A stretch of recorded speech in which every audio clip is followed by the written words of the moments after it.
One of the interesting stories when it comes to the portal this offseason, D, we talk about Colorado. We understand the skill positions. No one really is concerned that Deion is going to be able to load up those spots. O-line and D-line, when you watch Colorado play, you can just tell they don't have the bodies there, or haven't, I should say, the last couple years. Getting better.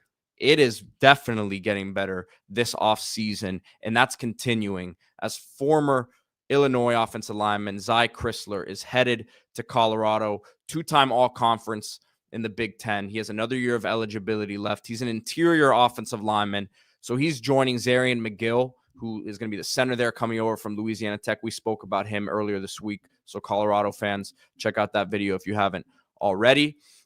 He started 30 games in 3 seasons, played in all 12 last year at Illinois, is getting this extra year of eligibility because of that JUCO ruling. He was at Mississippi Gulf Coast JUCO earlier in his career, but 6'6", 335. You can kind of see how big he is in the graphic right here, and played a lot of football, man. So you're getting way bigger here with this one, and they might not be done, right? They're after Emmanuel Pregnon, one of the best offensive linemen in the portal from USC, who started there the last couple seasons and is an NFL prospect.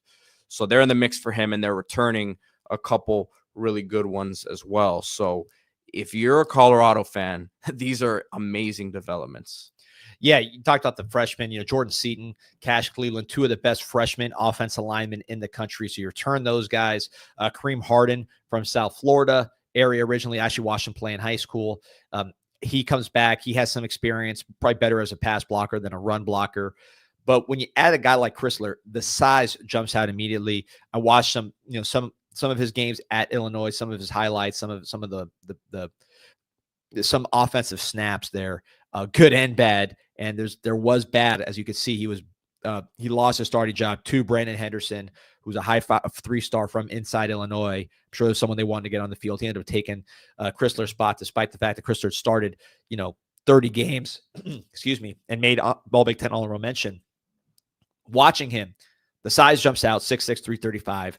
He can be a little lumbering, but when he gets on you, he is extremely powerful. Big kid from Perkinson, Mississippi.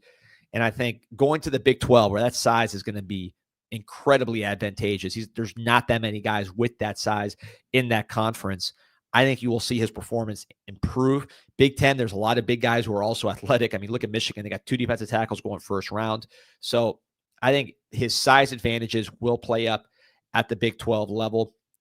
He's not like a dancing bear like Seaton is, but he can certainly play. 30 starts in the Big 10 is nothing to sneeze at from an experience standpoint. Comes from a program in Illinois that is very much offensive line centric.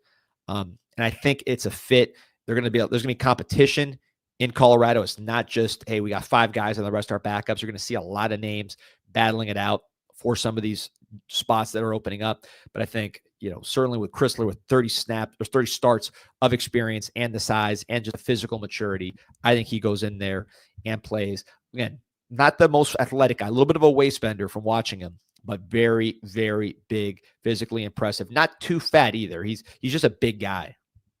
And I'm looking it up now because we have a commenter saying that Mike Munchak has been hired by Colorado as their O-line coach. It doesn't seem like that's official yet. If it has happened, I'm looking it up. So it doesn't look like it's happened yet officially. And here's the comment. According to ESPN and NBC Sports, I just searched it on Twitter. I haven't seen anything. I don't know if you can find anything there, but that would be quite the hire.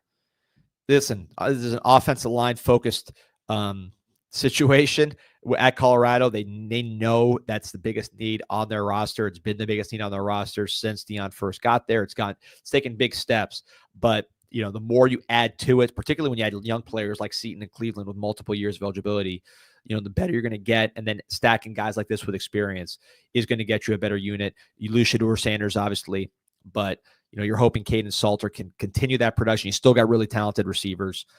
You have Juju Lewis waiting in the wings as a highly touted young player. So you got to protect your quarterbacks. This is clearly going to be, from what I can see, a quarterback, wide receiver driven operation on offense for the foreseeable future. So you need to get your offensive line at least up to par where you can protect those guys.